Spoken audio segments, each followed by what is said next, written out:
Hola chicos, en el Laboratorio de Ciencias de los Materiales hoy vamos a hablar sobre la estructura de los sólidos cristalinos. La importancia del estudio de estos reside en cómo las propiedades de los materiales que utilizamos todos los días cambian de acuerdo a su microestructura cristalina. Un ejemplo claro es cómo algunos polímeros y cerámicos, al estar en un modo amorfo o no cristalino, son completamente transparentes. Transparente implica que la gran mayoría de la luz que incide en ellos la atraviesa el material. En cambio, cuando estamos viendo materiales de la misma composición, pero diferentes estructuras, en este caso cristalinas o semicristalinas, lo que tenemos es un material opaco o, en el mejor de los casos, translúcido. Opaco representa que la luz que incide no atraviesa el material y translúcido, solamente la mitad de la luz incidente estaría atravesando el material. Otros ejemplos son cómo varios metales cambian su comportamiento de acuerdo a su estructura. Un ejemplo sencillo sería que el berilio y el magnesio son sumamente frágiles, es decir, sufren fracturas bajo una mucho menor deformación que materiales con diferente estructura cristalina como el oro o la plata. Entonces, como introducción, vamos a definir algunos conceptos fundamentales, como lo es un material cristalino. A los materiales sólidos los podemos clasificar de acuerdo con la regularidad con la cual sus átomos o iones se ordenan uno con respecto al otro. Cuando se están solidificando los materiales, el orden en el cual se acomodan sus átomos, iones o moléculas nos van a decir mucho sobre sus propiedades y cómo esto va a reaccionar a distintas estimulaciones externas. Un material cristalino es aquel en el que los átomos están situados en una matriz repetitiva o periódica sobre grandes distancias atómicas, es decir, existe un orden de largo alcance, de modo que al solidificarse, los átomos se posicionarán en un patrón tridimensional repetitivo, en el que cada átomo está unido a sus átomos vecinos más cercanos. Esto es una definición que tiene muchas palabras, por decirlo de cierta manera, elegantes, para decir que un material cristalino es aquel que tiene un orden repetitivo en patrón cuando se solidifica. ¿Esto qué significa? Siempre que se me van a solidificar los materiales cristalinos, yo voy a poder prevenir o predecir, más bien, cómo estos se van a arreglar, porque siempre cumplen este patrón de repetición que se extiende a las tres dimensiones del espacio, es decir, que se construye igual siempre. Todos los metales, muchos materiales cerámicos y ciertos polímeros forman estructuras cristalinas en condiciones normales de solidificación. Para los materiales que no cristalizan, el orden atómico de largo alcance está ausente. ¿Eso qué significa? Si un material no tiene estado sólido, no puede ser considerado cristalino. Los materiales gaseosos y líquidos no tienen una versión cristalina, ya que las moléculas que lo componen están en desorden constante porque tienen mucha energía como para quedarse quietos en una estructura sólida definida. Algunas de las propiedades de los sólidos cristalinos dependen de la estructura cristalina del material, la manera en que los átomos, iones o moléculas están dispuestos espacialmente. Hay una cantidad extremadamente grande de estructuras cristalinas diferentes, todas con una larga duración del orden atómico. Estos varían de estructuras relativamente simples, como en los metales, y extremadamente complejos, que son los que muestran algunos cerámicos y polímeros. En el curso de Ciencias de los Materiales 1 nos vamos a enfocar en las estructuras cristalinas metálicas. Esto no quiere decir que no existen estructuras cristalinas en los otros tipos de materiales. Simplemente que los metales tienen las estructuras cristalinas más simples. Ahora, materiales amorfos. Los materiales amorfos son aquellos que no tienen un orden. ¿Esto qué significa? Al solidificarse, usualmente lo hacen en orden aleatorio o un orden que no se puede predecir. Quizás tengan cierto tipo de esquema, pero nunca van a tener un esquema repetitivo de tal manera que se pueda considerar ordenado. Y la estructura cristalina es cuando se agarra un material cristalino y es la manera en la cual los átomos, iones o moléculas están dispuestos espacialmente. Es decir, es la manera estructural en la cual se presenta la solidificación de un material cristalino. Ahora, al describir la estructura cristalina, se consideran los átomos o iones como si fueran esferas sólidas, con diámetros bien definidos. Esto es una idealización de la realidad. El denominado modelo atómico de esferas rígidas, en el cual las esferas representan átomos macizos en contacto. En este caso, todos los átomos son idénticos. En el contexto de las estructuras cristalinas, a menudo se utiliza la palabra red, es decir, una disposición tridimensional de los puntos coincidentes con las posiciones de los átomos o centros de las esferas. Ok, todo esto puede que suene muy complejo, pero una manera de simplificarlo es verlo como que, ok, empezamos con nuestro átomo, molécula o ion que compone nuestro material cristalino. Y al desarrollarse de una manera tridimensional ordenada, el conjunto de todos estos átomos, moléculas o iones idealizados a un diámetro sólido, como esferas, que es lo que tenemos aquí, se conocería como una red cristalina, que sería todo esto, o sea, la estructura entera del material. Ahora hablemos sobre las celdas unitarias. El orden atómico en los sólidos cristalinos indica que pequeños grupos de átomos forman un patrón repetitivo. Por lo tanto, al describir las estructuras cristalinas, a menudo es conveniente subdividir la estructura en pequeñas entidades llamadas celdas unitarias. Las celdas unitarias para la mayoría de las estructuras cristalinas son paralelepípedos o prismas que tienen tres conjuntos de caras paralelas. En este caso estamos usando como ejemplo la FCC, que es la cúbica centrada en las caras, y FCC porque es en inglés Face Center Cubic. Cuando hablamos de los tres conjuntos de caras paralelas, en este caso que tenemos un cubo, estaríamos hablando de que este es paralelo a este de aquí es paralelo a este, y este de acá es paralelo a este. Ahora, como pueden ver, cada una de las esferas representa un átomo, molécula, ion, lo que sea. Y en este caso, tenemos en todas las esquinas del cubo átomos y en el centro de cada una de las caras del cubo. Por eso es que se llama centrada en las caras. Este tipo de celda unitaria es la que construye la red que vimos en la diapositiva anterior. Ahora, si se dan cuenta, acá tenemos, aquí, miren, cuatro de la cara del cubo y otra esfera en el centro. Obviamente, esto es un caso idealizado, como acabamos de decir, donde las moléculas tendrían un diámetro definido, pero tenemos que ver que con la repetición de la celda unitaria podemos construir la red. Es decir, que esta es la unidad estructural básica de la estructura cristalina, ya que va a definir su estructura en virtud de la geometría y posiciones de los átomos en su interior. Simplemente conociendo la celda unitaria de una estructura cristalina, puedo predecir cómo van a estar localizados los átomos dentro de la gran red. Como he mencionado anteriormente, en Ciencias de los Materiales 1, vamos a basarnos en las estructuras cristalinas de los metales. Esta imagen de aquí es pirita, que tiene una estructura cristalina cúbica. Y vamos a empezar hablando por la FCC, que es una celda unitaria de geometría cúbica con átomos ubicados en cada una de las esquinas y en los centros de las caras del cubo. Se llama cúbica centrada en las caras o FCC, ya que tiene átomos centrados en las caras. Algunos ejemplos de metales familiares que tienen esta estructura son el cobre, aluminio, plata y oro.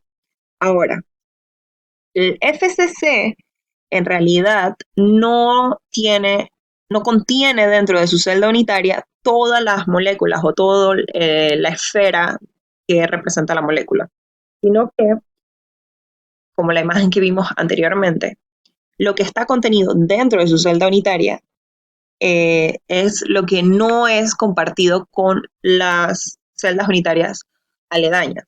¿Eso qué significa? Si vemos este dibujo de aquí, podemos ver que las esferas en las esquinas están compartidas por arriba, por al lado, por el frente y aquí en el otro lado. No sé si se está entendiendo a dónde. Es decir, que estas esferas están divididas en 8 pedazos, con otros 8 celdas unitarias. Y las esferas en el medio de las caras están a la mitad, ya que se comparte la mitad con la celda de al lado. Entonces, ¿cuántos átomos existen dentro de la celda unitaria? Sumando los pedacitos, tendríamos que es 1, porque es esta mitad más esta mitad, 2, esta mitad más esta mitad, 3, esta mitad más la mitad de atrás que no se ve, más la suma de los 8 pedacitos, que son 1/8 cada uno. Entonces, en total, me daría 4 átomos, que es lo que tengo realmente dentro de cada celda unitaria. Para los metales, cada átomo tiene el mismo número de átomos vecinos o tocándose, que es el número de coordinación. En el caso de mi FCC, el número de coordinación sería 12, es decir, hay 12 átomos tocándose o vecinos para cada átomo. En los cúbicos centrados en la cara, las esferas o núcleos de iones se tocan de una manera diagonal. Entonces, la longitud de mi lado, que llamamos A,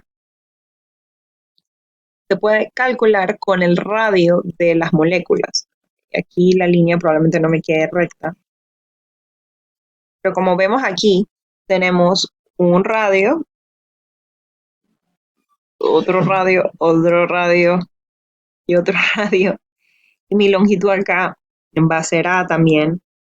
Entonces, tenemos un triángulo donde la diagonal es 4R. Entonces, podemos relacionar el lado con su diagonal a través de A es igual a 2R por raíz de 2. Esto se hace con Pitágoras. Es bastante sencillo. Ahora, el factor de empaquetamiento es la suma de los volúmenes de las esferas de todos los átomos dentro de una celda unitaria, y estamos suponiendo el modelo de esfera dura atómica, dividido por la unidad del volumen celular. Es decir, estamos realmente calculando cuánto del espacio dentro de mi celda unitaria está ocupado por el volumen de los átomos. O sea, yo tengo el cubo, que también me va a quedar bastante deforme, pero estamos haciendo lo que se puede. Horrible. Tengo mi cubo y quiero saber cuánto del porcentaje interno del cubo está relleno, o sea, vamos a ponerlo así, que está relleno del volumen de los átomos en la celda. O sea, no necesitamos que esté realmente relleno así como lo estoy coloreando, sino queremos saber cuánto espacio vacío hay. Ahora, vamos a ver un ejemplo donde se calcula el volumen de la celda unitaria FCC con base a su radio atómico R y su factor de empaquetamiento. Ahora, el factor de empaquetamiento, recuerdo, es la fracción de volumen de esferas sólidas dentro del volumen de la celda unitaria. Ahora, primero vamos a calcular el volumen de la celda unitaria. Para hacer esto, sabemos que estamos tratando con un cubo y el volumen de un cubo es igual a su lado al cubo. Pero para poder calcular esto necesitamos calcular la longitud de su lado A con respecto al radio, ya que me lo están pidiendo en base al radio. Entonces se resuelve lo que vimos en la diapositiva anterior. Tenemos que A cuadrado más A cuadrado es igual a 4R al cuadrado, teorema de Pitágoras, el cateto al cuadrado más cateto al cuadrado igual a hipotenusa al cuadrado, y esto se resuelve para obtener que el lado mide 2R raíz de 2. Es decir, que su volumen va a ser esto que teníamos arriba al cubo. Y me queda que es 16R al cubo raíz de 2. Ahora, para calcular su factor de empaquetamiento, necesitamos dividir el volumen de las esferas entre el volumen del cubo. Entonces, para calcular el volumen de las esferas, se utiliza la ecuación del volumen de una esfera, que es esta que tenemos aquí, 4 tercios pi r al cubo, pero lo tenemos que multiplicar por 4, ya que hay que recordar que 4 es el verdadero número de átomos que están adentro cuando tomamos en consideración las que están compartidos con otras celdas cercanas. Entonces, al reemplazar esto, simplemente se multiplica. Nos queda que este va a ser el volumen de nuestra esfera con base al radio atómico. Y luego procedemos a dividir los valores que tenemos, o sea, el valor de mi volumen de la esfera entre el volumen de mi cubo, y esto nos va a dar cuánto es el factor de empaquetamiento de la celda unitaria de un cúbico centrado en las caras. Ahora, 74. Esto nos dice que el 74% de mi celda unitaria está rellena de átomos, ocupada por los átomos. El resto es el espacio vacío. Ahora, vamos a ver la BCC, que es la cúbica centrada en el cuerpo. Esta es bastante similar a la que estábamos viendo anteriormente, pero en este caso, como pueden ver, en vez de tener esferas en los centros de las caras, la tenemos en el centro del cuerpo, como lo dice, la redundancia, como dice el nombre de este tipo de estructura. Ejemplos comunes de materiales que tienen esta estructura serían el cromo, el hierro, el tungsteno. Y el número de coordinación para los cristales BCC es 8. Recuerden que esto es cuánto se toca. Y cuando calculamos el número de átomos que están dentro del volumen de mi celda unitaria, vemos que tenemos uno entero, que es el volumen de la esfera en el centro, y se comparten pedacitos en las esquinas, que son de nuevo 8 octavos. Entonces tenemos el equivalente a 2 átomos dentro de mi celda unitaria. Ahí, 2 está horrible.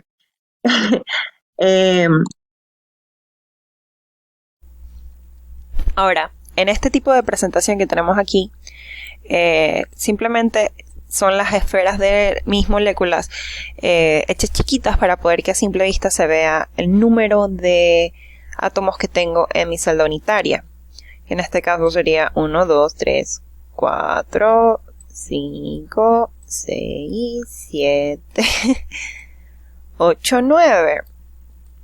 Ahora, sabemos que el número de coordinación para el BCC es 8, siendo menor que el del FCC, que era 12. A ver, voy a escribir aquí BCC y FCC.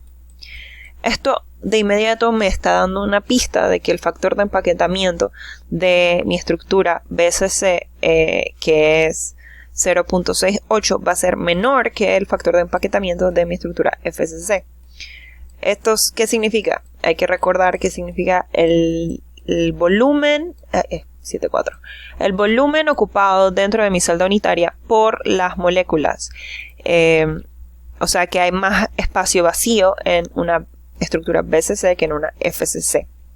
Ahora, cuando medimos los lados, el lado A en mi cubo de BCC, va a cambiar el cálculo, ya que aquí no tenemos la esfera puesta en las caras, sino que vamos a tenerla en el centro de mi cubo. Así que me quedaría que el equivalente a es igual a 4 veces el radio sobre la raíz de 3. Ahora, es importante enfatizar en la red cristalina que tenemos acá, ya que si la comparamos con la que vimos anteriormente, vemos que quedan como huequitos, espacios. Estos espacios que quedan son por el cambio en estructura. O sea, a simple vista es necesario que se pueda identificar cuál tipo de estructura básica estamos hablando. En este caso, yo veo de una vez que tengo 4 en la esquina y no tengo uno en el centro, ya sé que no puede ser FCC. Al ser cúbica, bueno, ¿qué me queda? BCC, y está centrado en el cuerpo. Ahora, otro tipo de los más comunes en los metales van a ser la celda unitaria hexagonal, ya que no todos los metales tienen celda unitaria con simetría cúbica. La figura que tenemos aquí muestra la hexagonal compacta. Las bases superior e inferior consisten en hexágonos regulares con sus átomos en el vértice y uno en el centro. Otro plano que provee 3 átomos adicionales, que es este que está aquí en el centro, a la celda unitaria está situada entre ambos planos de estos. Ahora, es importante notar que estos átomos que están aquí van a ser los que me forman la capa que ven aquí. O sea que no es que esto de aquí es todo compuesto por una sola de estas celdas unitarias, sino que estaríamos hablando de que llega hasta este pedacito y ya acá estaríamos hablando de otra celda unitaria. Ahora, para ver el paralelepípedo bajo el cual se me define mi hexagonal compacta, estaríamos agarrando solamente una fracción de lo que sería el hexágono. Estaríamos agarrando este pedacito de aquí. Bueno, espero se entienda eso acá. Cada celda unitaria equivale a 6 átomos. Cada átomo situado en los 12 vértices superiores e inferiores contribuye a la sexta parte, que es lo que veíamos hace un rato, que cuando se divide, bueno, este se va a dividir en 6, estos que están en las esquinas. Y la mitad de los átomos en el centro de la cara, que es este que está aquí, y completos los 3 de acá. Entonces la suma de estos que dan la sexta parte, que es 1 arriba y 1 abajo, 2, la mitad y mitad de estos dos se suman, hacen 3, más los 3 del centro hacen 6. Y el número de coordinación y factor de empaquetamiento serían número de coordinación 12 y factor de empaquetamiento 0.74, igual que en la cúbica centrada en las caras. Ahora, metales que tienen esta estructura: cadmio, magnesio, titanio y zinc, para mencionar algunos. Es importante que notemos que la hexagonal sigue siendo una celda unitaria, es decir, con esta partecita de aquí yo puedo construir toda la estructura de mi red cristalina hexagonal. No hay que pensar que porque se ven más esferas estamos hablando de otra cosa. Ahora, hablemos un poquito sobre polimorfismo y alotropía. Algunos metales y no metales pueden tener más de una estructura cristalina, un fenómeno conocido como polimorfismo. Si este fenómeno ocurre en un sólido elemental, se denomina alotropía. La existencia de una estructura cristalina depende de la presión y de las temperaturas exteriores. Un ejemplo familiar es el carbono. El grafito, que es esto que tenemos aquí, es estable en condiciones ambientales, mientras que el diamante, que es el que tenemos acá, se forma a presiones extremadamente elevadas. Aquí lo que estaríamos cambiando serían las condiciones de presión para hacer el cambio estructural. También tenemos materiales a donde su alotropía se presenta en cambios de temperatura.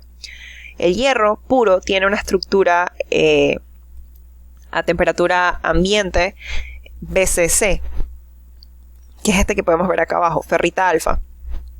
También a altas temperaturas, 1535, tenemos BCC también. Pero cuando estamos en el rango entre 1390 y 910, vamos a estar en una estructura FCC. ¿Esto qué nos está diciendo? Que tenemos cambios de estructura cristalina del mismo material, porque aquí estamos hablando de 100% hierro, solamente al cambiar la temperatura. Esto se va a ver más a detalle más adelante en la clase, pero estos cambios de estructura vienen acompañados de modificaciones de la densidad y otras propiedades físicas. Ahora, ¿cómo definimos las celdas unitarias y cómo definimos una red de estructura cristalina? Uno de estos esquemas se basa en la geometría de la celda unitaria. La forma del paralelepípedo, sin tener en cuenta la posición de los átomos en la celda. Se establece un sistema de coordenadas X, Y y Z, como ya estamos acostumbrados, y los ejes X, Y y Z tienen aristas del paralelepípedo que salen del vértice. Estas se llaman A, B y C. Y también se define de acuerdo a los 3 ángulos interaxiales, que son alfa, beta y gamma. Estos ángulos se denominan parámetros de red de una estructura cristalina. Entonces, para definir una estructura cristalina necesitamos que me digan el valor de A, B y C y el valor de alfa, beta y gamma.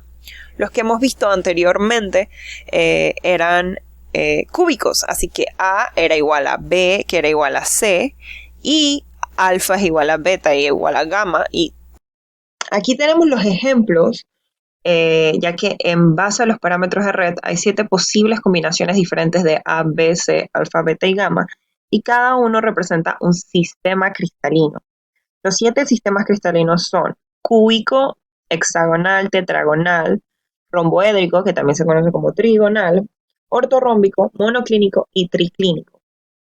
El sistema cúbico es el que tiene mayor simetría, ya que es el que tiene los lados iguales y los ángulos iguales.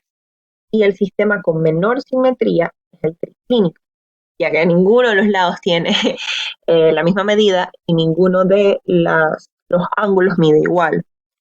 El sistema triclínico ha sido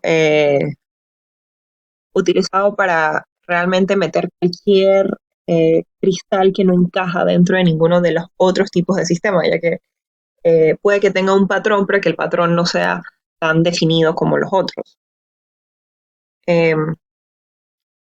Aquí quiero hacer énfasis en que el sistema hexagonal consiste en 3 paralelepípedos que son iguales a este, donde los ángulos son 90 entre este eje y el de acá, 90 entre las caras de aquí a acá. Voy a dibujar mejor. 90 entre esto y esto, o sea, aquí, chiquitín, 90 entre este y 120 entre este y este. No sé si eso se entiende. Pero bueno, esto es súper importante, ya que con este paralelepípedo pequeño es que definimos el sistema hexagonal completo. Podemos ver que las que hemos visto anteriormente eran del sistema cúbico, simplemente que eran cúbicas centradas en las caras y centradas en el cuerpo. Asimismo tenemos la hexagonal compacta, tenemos tetragonal centrada en el cuerpo, tetragonal simple y diferentes variaciones de los sistemas bases. Para que lo repasen mejor, deberían solamente buscar en internet los 7 sistemas cristalinos. Ahora, la asignación para la siguiente clase es una charla explicativa sobre los sistemas cristalinos. Deben trabajar en grupos. Van a desarrollar una investigación sobre 3 de los sistemas cristalinos que vimos, de los 7, en combinaciones aleatorias. O sea, por ejemplo, el grupo 1 hace la cúbica, tetragonal y la triclínica, y el grupo 2 hace la monoclínica, la ortorrómbica y la hexagonal, el grupo 3 hace la hexagonal, la tetragonal y la monoclínica. Las combinaciones pueden ser las que ustedes quieran, simplemente que no se repitan, o sea, no es como que los 3 grupos van a tener la monoclínica, la triclínica y la hexagonal, por ejemplo. Eso es lo que no se quiere. Van a crear un PowerPoint detallado en el cual se explica el sistema, las propiedades del sistema y dan ejemplos de materiales con esa estructura. Debe incluir la introducción y una sección de fuentes, bibliografía. Todo esto va a estar en el PowerPoint, ya que la investigación no se va a entregar, solamente es el PowerPoint. Deben hablar del número de coordinación de las diferentes estructuras, factor de empaquetamiento y los usos de los materiales que tienen esta estructura, ya que van a dar ejemplos. Por ejemplo, van a decirme que el hierro se encuentra en ferrita, tiene estructura BCC. Entonces me van a decir para qué sirve la ferrita, por ejemplo. Para crear un video explicando el PowerPoint, o sea, una charla, y si van a trabajar, dizque 3 muchachos y cada uno va a decir su parte, juntan esos pedazos, no es que me van a mandar 3 videos por grupo. Se puede separar el trabajo como de escena, o sea, que puede que una persona investigue, otra persona hace PowerPoint, otro es el narrador de la charla. No es necesario que todos hablen, pero es mejor si yo escucho las voces de todos. Se va a entregar la próxima semana, mandando el video a la carpeta de asignaciones y no se va a entregar la investigación. La investigación que van a hacer es simplemente un fundamento para el PowerPoint, pero lo que se va a estar calificando va a ser el PowerPoint. Y bueno, eso sería todo por hoy. Nos vemos o nos escuchamos la próxima semana.